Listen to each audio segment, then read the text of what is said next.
Supreme Personality of Godhead.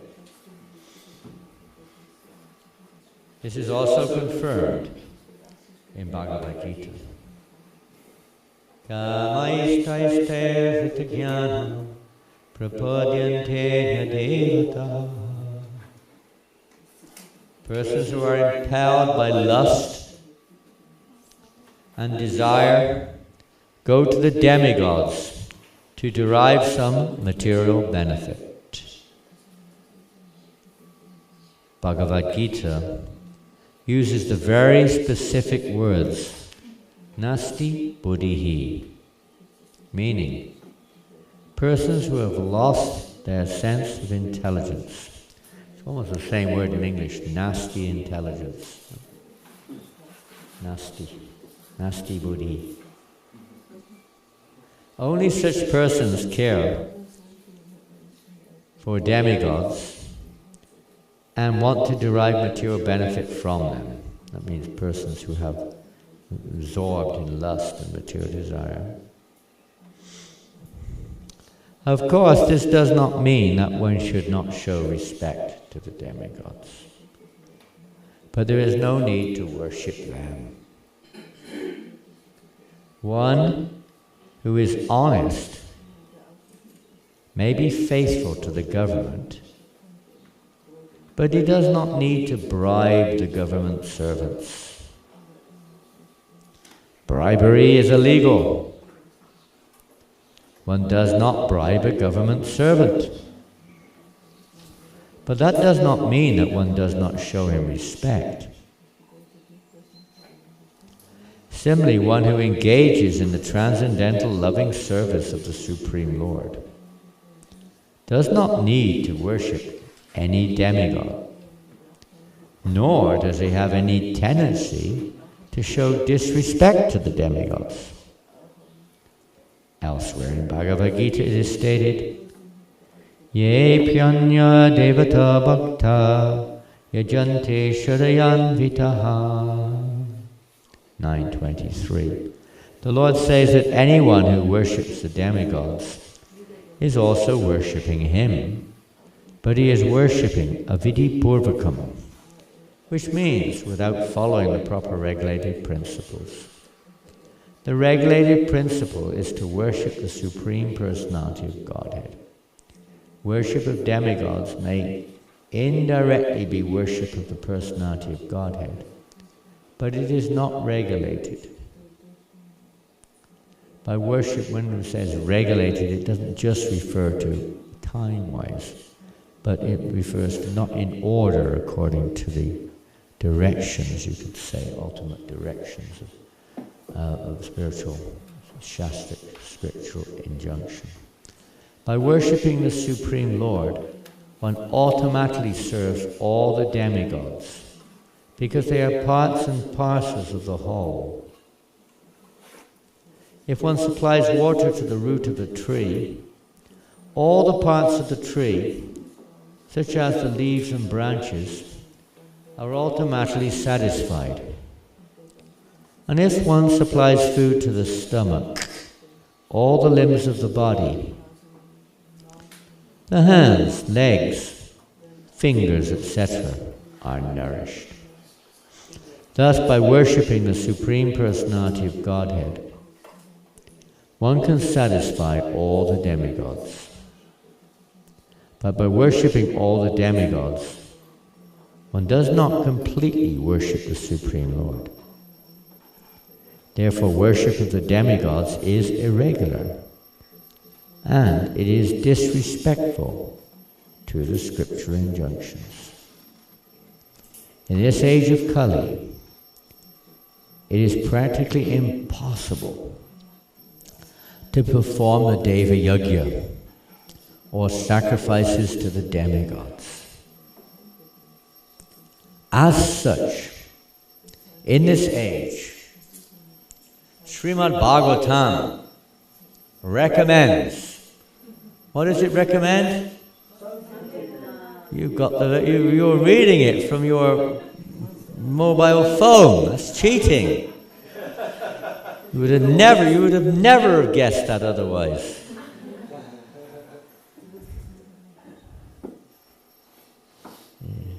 Sankirtan Yagya. Jai! Powerful Jai there. Where is them now? Don't look at your mobile, don't look at your book, don't look at your tablet or whatever else you've got in front of you, a computer, or maybe it's on the screen, is it? Is it up here on the screen? No? Okay, some temples they put the purport up as well. So, without looking at any of these, whatever, modern forms of communication, what verse in the Bhagavatam recommends Sankirtan Yagya? Come on. Scholars of Germany. Where's that coming? That's Akila Prabhu. Yes. Hare Krishna. And it begins with Krishna Vanam. Krishna Vanam. Krishna Vanam. Next line, next word. What's that? Krishna Krishna. Krishna Krishna Krishna Krishna Krishna. Okay. Krishna Vanam. Krisha. Sango. Sango. Panga. Arshadam. Yagyai Sankirtanam. This you must. Come on. Yagyai Sankirtanam. Prayer. Yajanti. He. No looking. Come on. He. Last word. Last word. Sumeda Shaha. This verse is in the 11th canto, chapter 5, text 32, if you want to look it up. 11.5.32. Learn it. In this age, the translation. In this age, the intelligent person completes the performance of all kinds of yagyas simply by chanting Hare Krishna, Krishna Krishna, Hare Hare, Hare Rama, Rama Rama, Hare Hare. Tasmin tushte jagat tushta. When Lord Vishnu is satisfied, all the demigods, who are part and parcels of the Supreme Lord, are satisfied. Thus end the Bhaktivedanta purports of the 4th canto, 2nd chapter of Srimad Bhagavatam, entitled Daksha Curses Lord Shiva. End of chapter. Hare Krishna. Jai. Prahlad Nrsimhadev ki jai. Well, interesting, isn't it, how Hare Krishna. How Prabhupada concludes the chapter with these statements from the 11th canto of Bhagavatam. We can see in the verse itself that the statement is there. After completing the yajna performance, the sages, demigods, whoever was there, who were performing the sacrifice, took their bath in the river Ganges, Jamuna, in order to purify themselves, purify their hearts. And Prabhupada, so this age of Kali particularly, in this purport there were several points to emphasize, you could say, but the final point was here that the performance of sacrifice or any kind of activity, we could say, becomes purified. There's a famous verse spoken by Shukracharya. And this is, I think, where's the pastime? Is it the 8th canto, Bali Maharaj? 8th canto? Bali Maharaj. Is that right, Bali? You're in the 8th canto, is that right? Yeah, 8th canto. Not 100% sure, but I think it is. The pastime of Bali Maharaj and Vamanadev. And after Vamanadev, you could say, in one sense, that Bali Maharaj was performing a tremendous sacrifice. I mean, he had the priests of the Bhrigu dynasty, headed in this case by Shukracharya, performing a great sacrifice, a great ceremony on the banks of the Narmada River. Which, if you know where that is, it flows through different states, and in Gujarat state. The place where this yoga was performed was in what is now called the Gujarat state. It's in a place called, believe it or not, Barguch. I don't know if that's pronounced right. Anyone from Gujarat here? You from Gujarat? No, I can't see without my glasses on. So Barguch, it means Bhrigu Kuch. Bhrigu is named after the very sacrifice of Bali Maharaj, Bhrigu Kuch, the place of Bhrigu, or the performance of sacrifice of Bhrigu Muni. And that's still there today on the banks of the Narmada River. After God knows how many millions of years. But Lord Vamanadev, on the request of the demigods, because as we see here, the demigods, they vary. Some of the demigods are nishkama, most of them are sakama. It means most of them have material motivation. Mostly. Here we see the emphasis placed on, Prabhupada places the emphasis here on their putting Krishna in the center, which is the purpose, Yogavai Vishnu, that all sacrifices are meant for the pleasure of Krishna's senses. Krishnandriya. So that's emphasized here, that despite the fact that you could say the leader of the demigods, more or less, Lord Shiva, had left, and perhaps the most prominent person, I'm not sure this particularly if he's the Yajaman or not, but the Yajaman has left, the great personality of Daksha has left, and others have left too. The yajna continues. And Prabhupada says, and we can see it from this point of view too, that sometimes great personalities leave the performance of sacrifice of yajna, Sankirtan yajna. For whatever reason they may leave. Maybe many different reasons. For whatever reason they leave, the Sankirtan yajna must carry on.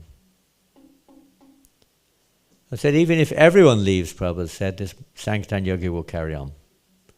We don't recommend you test it out. It will carry on. And those who stay will, of course, and even those who leave get benefited, obviously. But those who stay get the full benefit. Dedicate one's life to the Sankirtan yajna. So that's one aspect of this, you could say, translation purport. The emphasis is there. The goal is there. We generally forget what we came here for.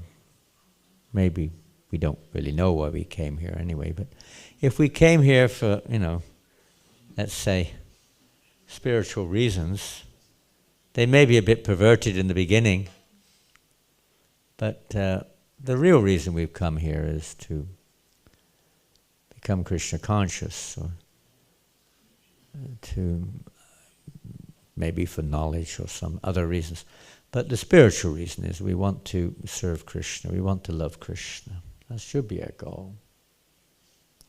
Other things may get in the way. Certainly many things got in the way, you could say, in this. It must have been quite a scene. We've experienced, not to the extent of this, but we have experienced, situations where devotees seem to disagree over something and get into quite a clash, quite a difference of opinion, and sometimes it becomes quite intense. We had a situation, I wasn't there actually, at last year in New Mayapur, one meeting in France where two devotees clearly saw things in a different way, and it ended up in, it didn't end up in a fight, physical fight, but it was a verbal one, quite strong. And this happens sometimes when we forget what we're here for. We put ourselves in the center and forget that we're part and parcel of Krishna. Isn't it? Every living entity is the Krishna. Prabhupada mentions it here. We're all part and even the demigods are part and parcel of Krishna. They're not independent. Their business is to serve Krishna, even if they are sakama bhaktas, which means materially motivated. Ultimately, they're meant to please Krishna. But they forget sometimes. Sakama bhaktas forget sometimes. That means devotees who have a material motivation, they're still affected, perhaps by lust, greed, envy, anger, whatever. And that affects us too, that we forget our goal in life sometimes. We get upset when somebody sees it differently to what we see. But we have to remember, we're not seeing it purely. We may have some idea, but it's not a pure idea.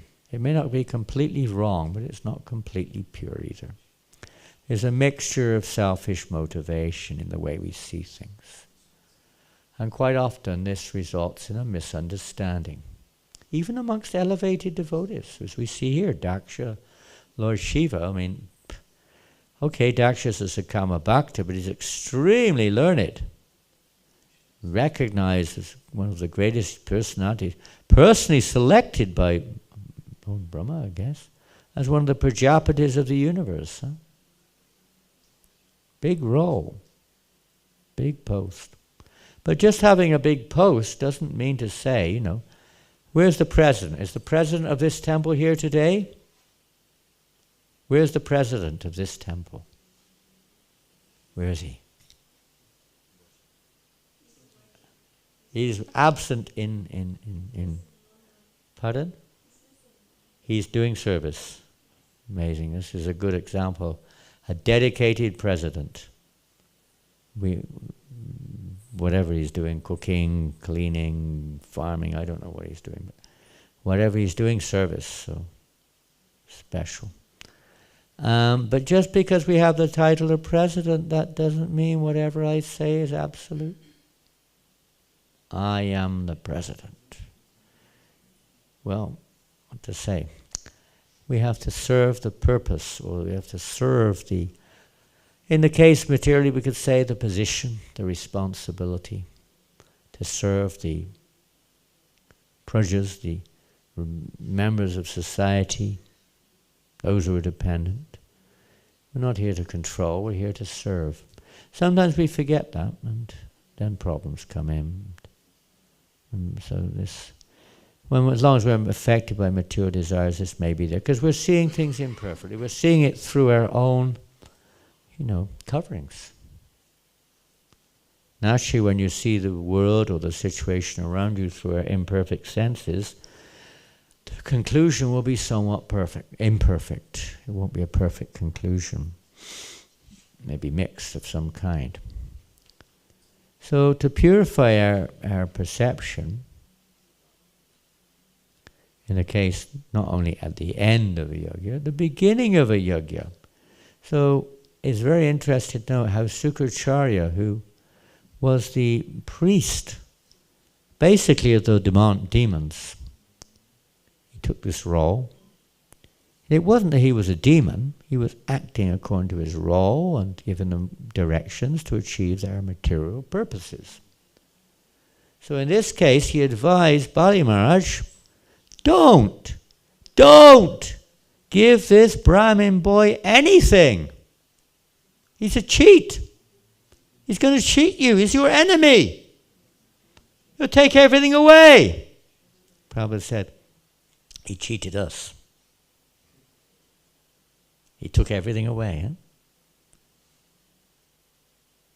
We may still be hanging on to some of it, but the purpose is he takes what does he take away? What does anyone take away? Come to that. What is it that's being taken away? In the case of Bali, what would be taken away? Pardon? Only 3 steps of land. All of his? Only 3 steps of land. Only 3 steps of land. Yeah, but I mean, ultimately, what was going to be taken away? False ego. Well, that's on another level. Make it real simple. What's Shukracharya? He wasn't thinking of false ego. He wasn't thinking of material. He said, take everything away that you think is yours. What do you think is yours? Body is like at the heart of it, yeah. He even took his body. Practically. He offered his body. Take it. But before that, quite a few other things disappeared, didn't they? Right? Come on, simple question. What did he take away? Land. Not just a piece of land. How much land do you have? How much land do you have? I don't mean New Sanghya, I mean you personally. How much land do you have in your place? How much land? 2,500 what? Square meters. Quite a big piece of land you have there. And he took it away. He took the house. Do you have a dog? No. Oh, okay. Do you have a car? Car? Yes. He took the car away. Your wife? All of her possessions taken away. He took everything. He took everything with 3 steps of land. 3 steps rather. He took everything. And Bali Maharaj didn't just have 2,500 square meters and a house perhaps, and a few sheds, maybe a few other things. Bali Maharaj was practically ruling the universe, right up to the heavenly planets. He took everything. Okay, I mean, you see even a beggar on the street. You try to take 1 penny, 1 cent. He's got this little pot, maybe. You take 1 cent, he'll freak out. He'll attack you. Right? They're so attached. They say a pauper is attached to his penny. We get so upset when someone takes something away. Okay, physically, devotees, aspiring devotees may not be so upset. Right? Maybe not so upset. You may see it, someone steals your mobile or something. Oh, what a wonderful day. How fortunate am I. I've been delivered from the mobile phone. Liberated. You might see it like that. You may not see it like that. The first thing that usually comes out the mouth is, there's 2 things. Maybe, what have I done with it? The second thing is, who's pinched my mobile? Someone's stolen my mobile. You don't get much problem here, I'm sure. But in Paris, it's a regular thing. Oh, no. Someone's pinched my mobile. It's in your pocket, It's like a daily affair. Pickpockets everywhere.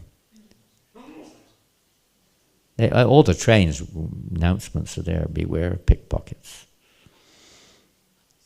And you don't immediately think, oh God, I know I put it there, someone's pinched it. Oh no! Immediate reaction. Yeah? My mobile. Body, you could go on and on. But the real thing is not that. In the case of Vamana, you could say he took away all of the material so-called possessions of Bali Maharaj. But we don't really own anything. Do we? Really? You're going to lose it anyway, isn't it? Is it not that we're going to lose everything? Yes or no? How? Because you're really inattentive and you have a tendency to lose things. No. Why are we going to lose everything? Pardon? Because we're going to die. We're going to die. The body's going to die. And all those things we identify with and we're attached and it's horrible. The body, the possessions, the family, everything. But unfortunately we still have something which we hold on to. What is that? Somebody did mention earlier on. Our attachments, yeah, and you could go maybe a little bit more broader why we have attachments. Desires come from? Desires are always there. Desires are not necessarily wrong, but we're referring to material desires. Pardon? Enjoyment, we want to enjoy, but that's not necessarily wrong either. Anandamaya Bisat, the soul is by nature enjoyer, in one sense, at least pleasure seeker. Identifications. Yeah. Pardon? Identifications. Yeah, identification. English, identification. False ego, huh? This false identity. We hang on to it, our false ego, our false identity of our self. That is what has to change. It's not the world around us, Bhaktisiddhanta Maharaj has said clearly. It's not everyone around us that needs to change. It's not the world that needs to change. Because what we're seeing is false. It's the falsity that has to change. Our false perception. He said the only thing that needs to change is how we see things, not the things. We get so hung up even over genders, over anything, you name it. Colors, ashrams, this thing, that thing. But that has to change. And Bhaktisiddhanta Maharaj says that can be changed or evoked. Evoked means brought about by, awoken. By exposing ourselves to the sound vibration of the holy name. No other process will work, especially in Kali Yuga. You can accompany that with bathing in the Ganges and the Jamuna, etc. I don't know the verse, but there's many verses which clearly say that the chanting of the holy names of Krishna, even if one takes bath hundreds and thousands of times in the Jamuna, Ganga, etc., we may become freed of sinful reactions. We don't get freed from this tendency for a long time. This false ego, this tendency to see ourselves in the center. When anything gets in the way of that, we become upset or disturbed, depressed, whatever it may be. So to see Krishna in the center is really the purpose of yajna, but in this age no other yajna works other than Sankirtan yajna. To put Krishna in the center. Yajna Sankirtan Prayajanti Sumedasha. So Sukracharya, after Bali Maharaj eventually disobeyed his spiritual master and thus was cursed also. How did he curse him? How did Sukracharya curse Bali? What was his curse? Excuse me? He will lose. Said, but I can't hear. If he doesn't listen to him, he will lose everything. He'll lose everything, and he cursed him to go down. You will lose everything. And he cursed him to go down to the lower planets. So Bali Maharaj, nonetheless, he determinedly gave everything, because he didn't ultimately know what was going to happen here, but that's what happened. And after he was sent down to the lower planetary system, Sutalaloka, Lord Vishnu asked him, he asked Sukracharya, why did you do that? Why did you curse him? What was Bali Maharaj's fault? And Sukracharya said, there was no fault. Then why you cursed him? This is your arrangement, my lord. Good excuse, huh? Get off the hook. Krishna's, you're in charge of everything, it's all under you, which is true. But Sukracharya said a little bit more. Mantratas tantatas chidram. Deha kalaha vastutaham. Even if, my lord, there were mistakes in the performance of the yajna, the mantras were not properly corrected, properly chanted, the time was wrong, the place was wrong, the direction was wrong, the priests were wrong, the paraphernalia was wrong. everything was wrong. The vastu, the surroundings, everything was wrong. Nonetheless, Shukracharya of all people said, Anu Sankirtanam Tava. My Lord, if your holy name is chanted during a sacrifice or whilst performing sacrifice, everything becomes nischidram, faultless. Faultless. Well, that wasn't in Kali Yuga. So what to speak of Kali Yuga, where everything is faulty? Kaler dosha nadehrajan astihe kumahanguna. Dosha, everything's faulty, Kaler, in this age of Kali. Kirtanadeva Krishnasya. There's only Kaler dosha nadehrajan astihe kumahanguna. Kirtanadeva Krishnasya mukta sangha parambhajat. There's only one thing in this age auspicious. Kirtana eva Krishnasya. Chanting of the holy names. So even Shukracharya, you'll find that in the 8th canto of Bhagavatam. It's the conclusion of the pastime, more or less. And here, at the conclusion of this particular chapter, Srila Prabhupada has taken the verse and made it clear for this particular day and time, place, and circumstance. Well, this is not just to purify the sacrifice, to conclude the sacrifice, but it is the sacrifice itself. Sankirtan Yajna.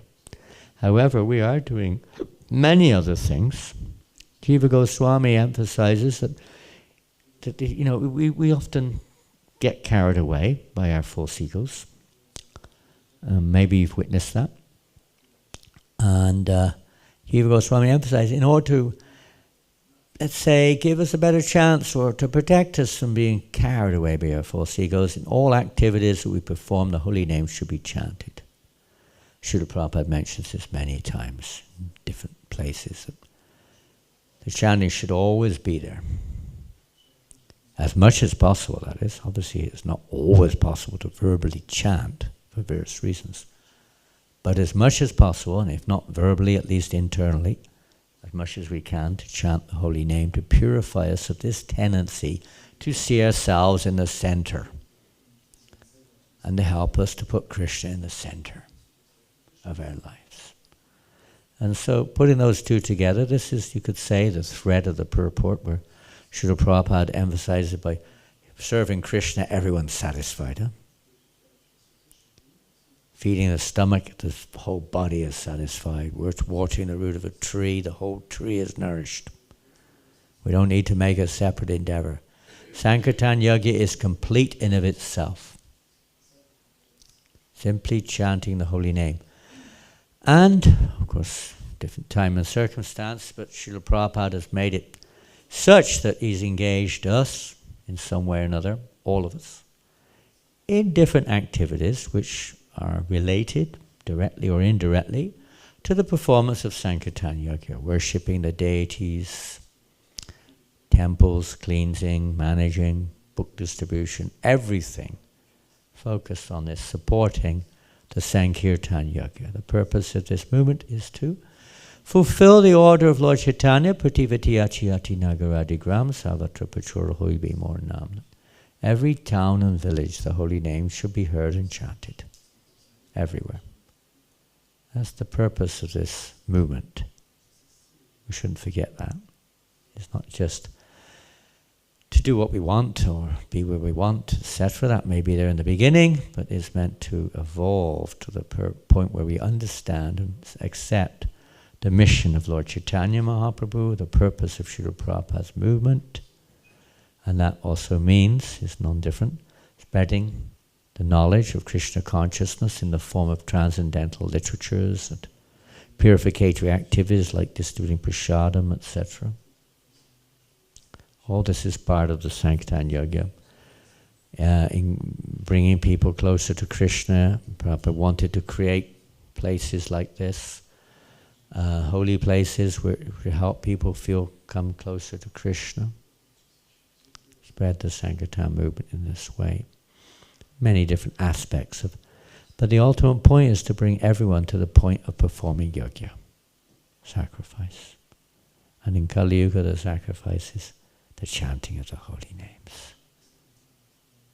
So this is Prabhupada's conclusion here of this chapter.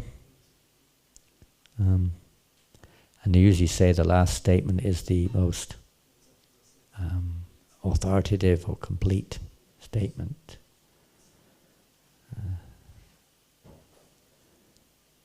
So, I guess it's time. Any questions?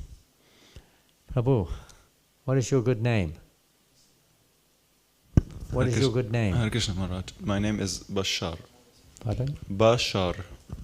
Barshad? Bhakta Bashar. Bashar. Where are you from? Like a Bashar.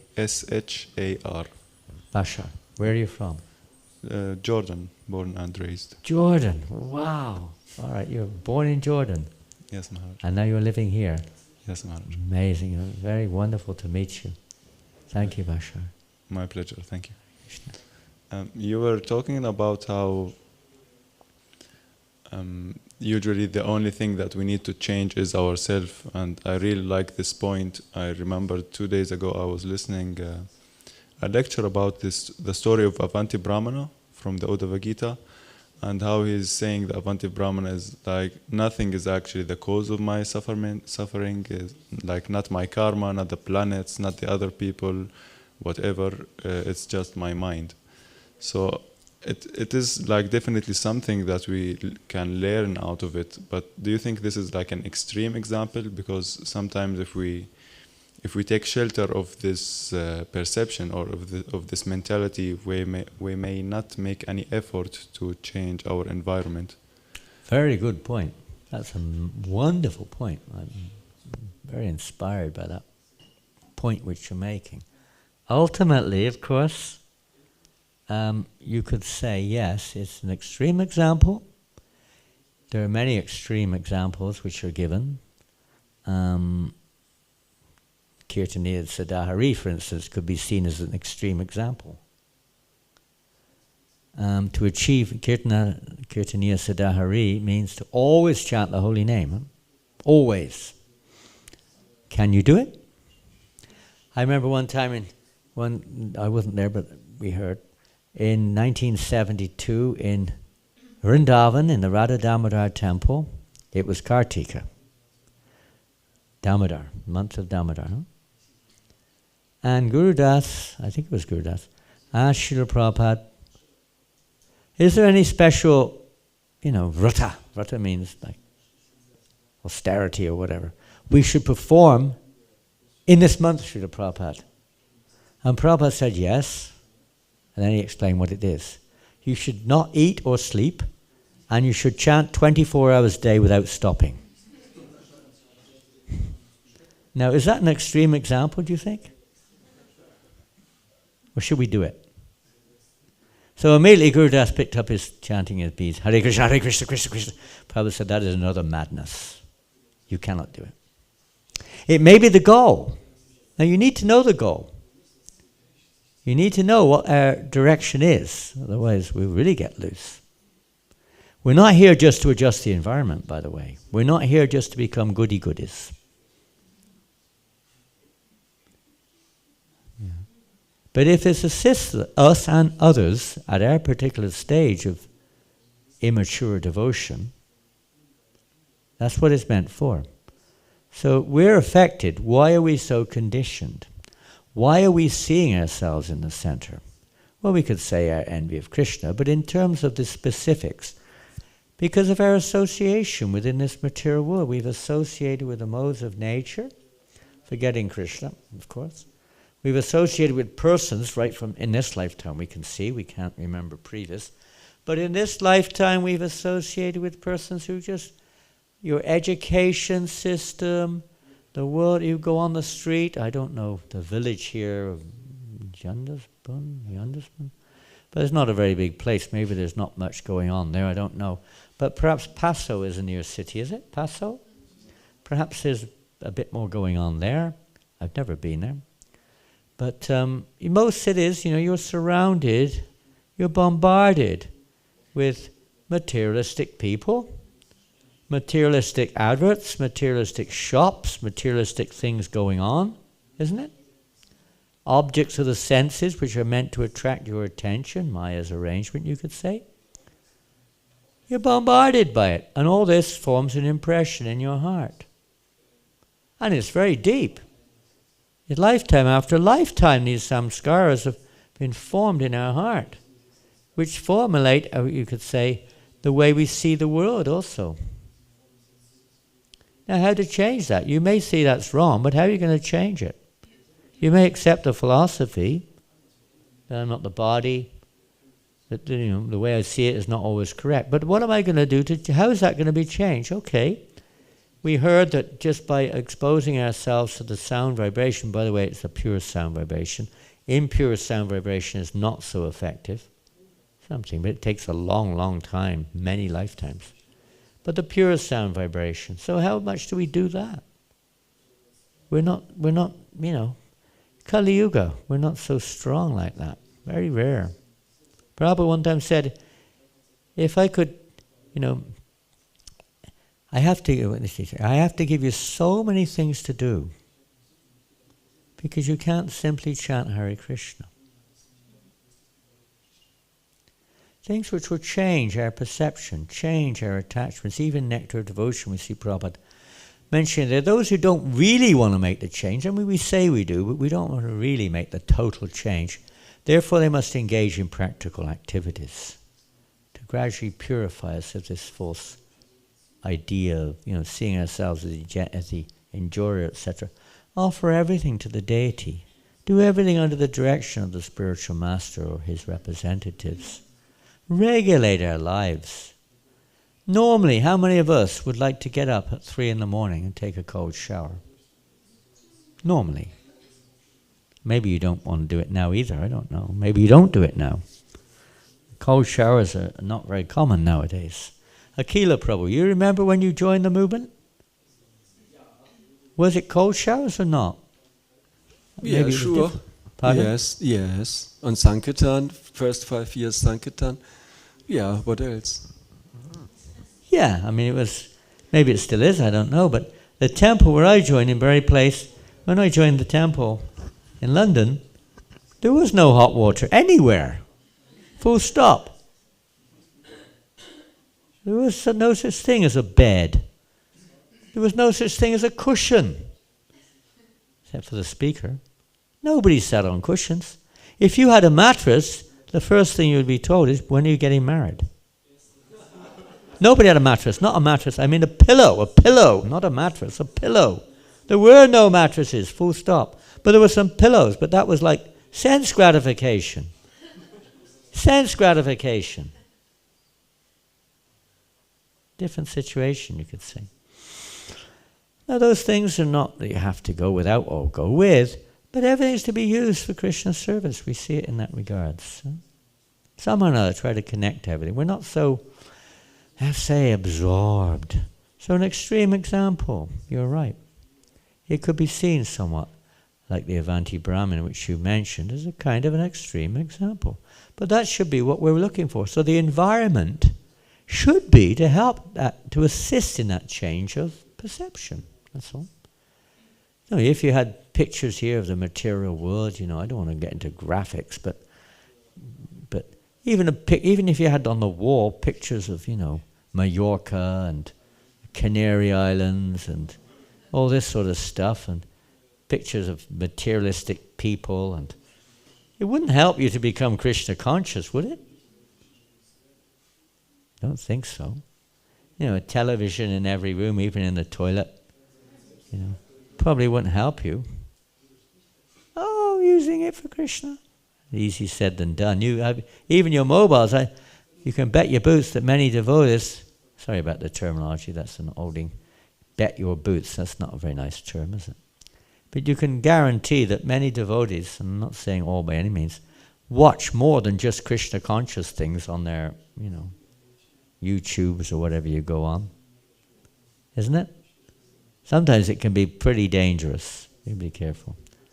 So we try to make the environment as favorable as possible and try to avoid all the scriptures recommend.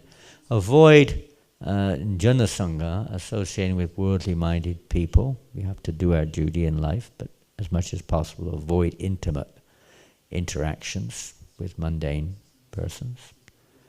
And try to avoid things which are unfavorable. We're not on that level of total surrender or the level of complete purity. So to come to that level, and that's why Prabhupada opened temples. He said we can preach under a tree, but who will come?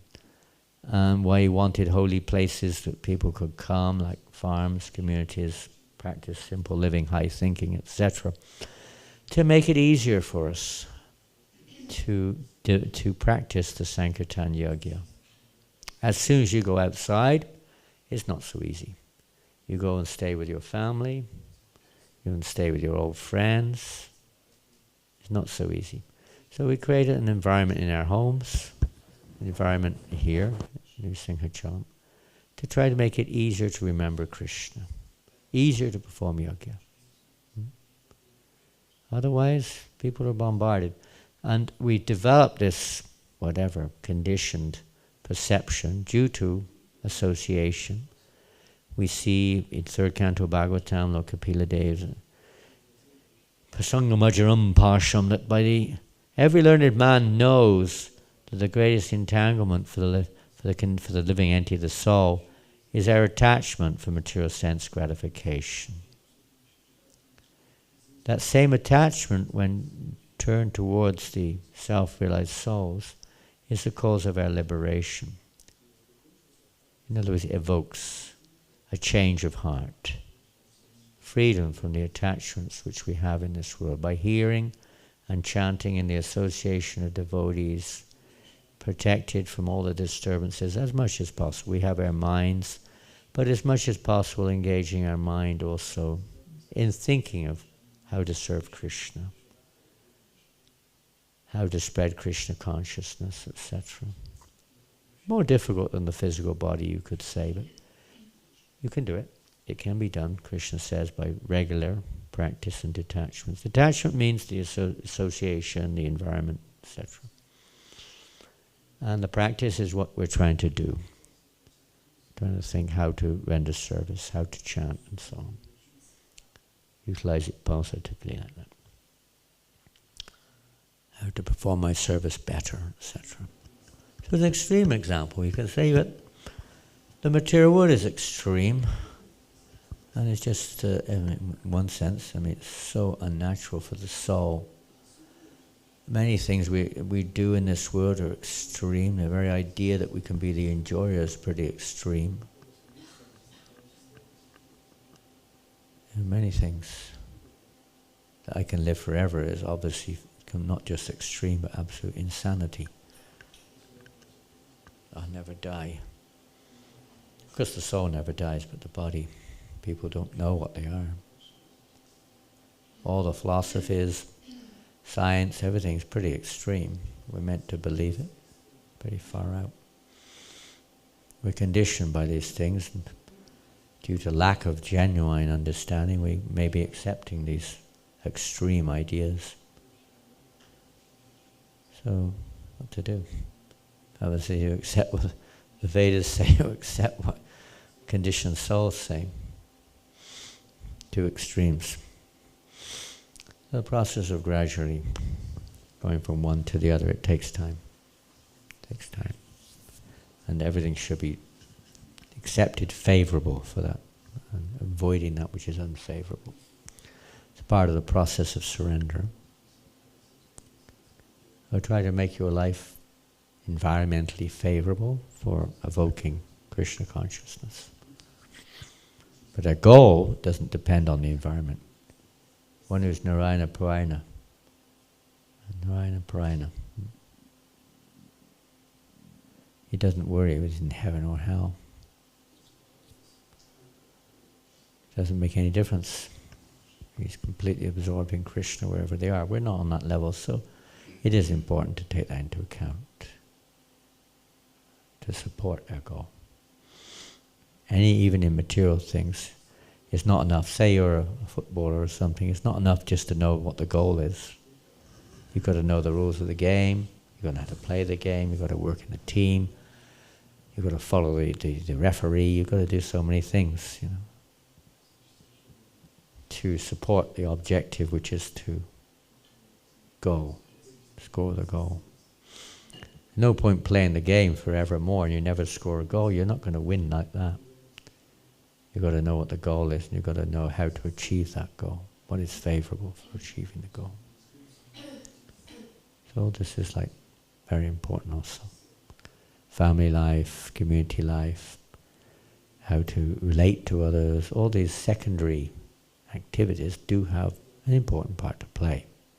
They're not the goal, but they have even vegetarian Prabhupada said, we're not interested in vegetarianism. But it helps.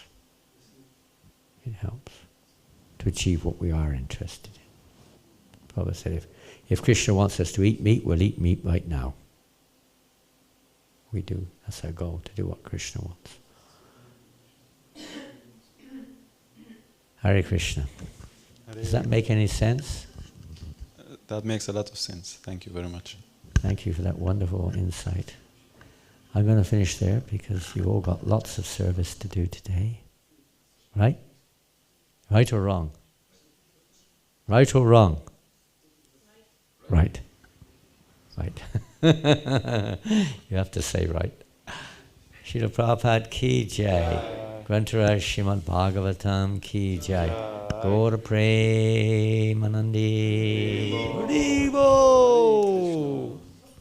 Jai. Harinam Sankirtan ki jai. His Holiness Janananda Gosvami Maharaj ki. Boo. Boo. Boo. We used to say boo. I used to go to a football match and we boo the opponents, you know. Oh, I forgot my tea. Dear, I'm not very good English, man, am I?